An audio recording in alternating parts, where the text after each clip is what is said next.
We often wonder, could there be anyone on the planet dumber than Joe Biden? And the answer is affirmatively yes. Chris Bowen is even stupider than Joe Biden. The Energy Minister, Chris Bowen, is intent on forcing Australians into electric vehicles, even as Joe Biden is backing off. So this is quite incredible. Joe Biden with dementia can understand that EVs are not going to work, but Chris Bowen persists. Now, Bowen modelled the government's fuel standards legislation on what America is doing. So basically, they're going to force car manufacturers to sell cars as electric vehicles lest they overshoot a threshold of emissions that the government will mandate. So it means that car manufacturers will have to sell EVs. There'll be very few petrol vehicles available.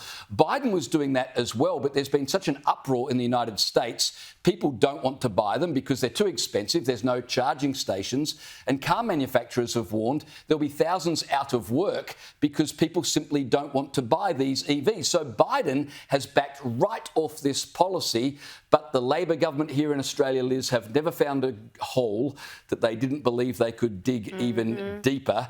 And so they're going to just persist with it, ignoring what's happening in other parts of the world. And we see this not just with EVs. They've done it with wind turbines. They've done it with solar. They're doing it with nuclear. They act as though the rest of the world is completely irrelevant, and they just double down on bad policy. Well, it wasn't just energy-related things either. They did this throughout COVID. The entire world was a petri dish, and they completely ignored all the evidence. They kept saying, oh, we're behind in our rollout. Yeah, well, that should have been a benefit to us.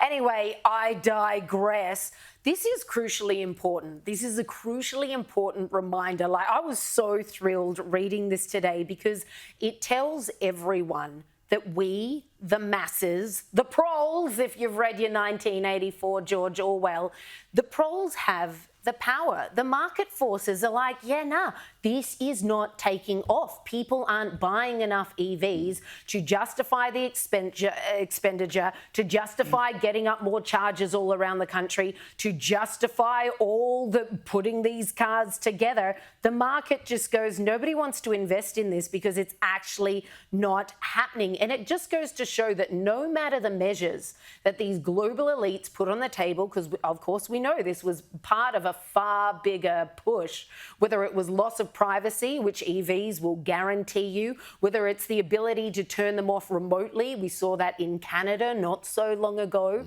So they can't say, oh, no, that would never happen. It did. So don't even try it with us. It just goes to show we, the people, call the shots by virtue of our sheer numbers, period. Sadly, this measure only fell over because it just wasn't convenient enough. Normally, any of these World Economic Forum or part of the Agenda 2020 measures are so convenient that people just can't resist. Things like, oh, look, we need to get rid of cash because so many of these are just all digital transactions now, digital ID. They'll make it so convenient that people will be begging to use it by the time it's in play. Most of the COVID measures, no, not the COVID measures, the climate measures, sorry, They try to make it very appealing, whereas this one simply couldn't get up because people learnt firsthand it's not working. The free market wins again, which is fantastic. And last week we were talking about this 30-minute city,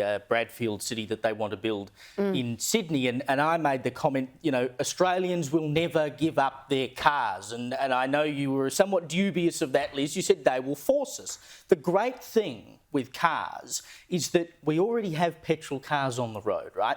So they can try to force us into electric cars as hard as they want, but we already have cars ourselves. If we want to make those cars last forever, we will find a way to make combustion engine cars last forever. They've been doing it in Cuba since the 1950s. They're still driving around in old Cadillacs, and admittedly they were built a little better back then, but they've got these clapped-out old cars that they're still making run because they've got nothing else to drive.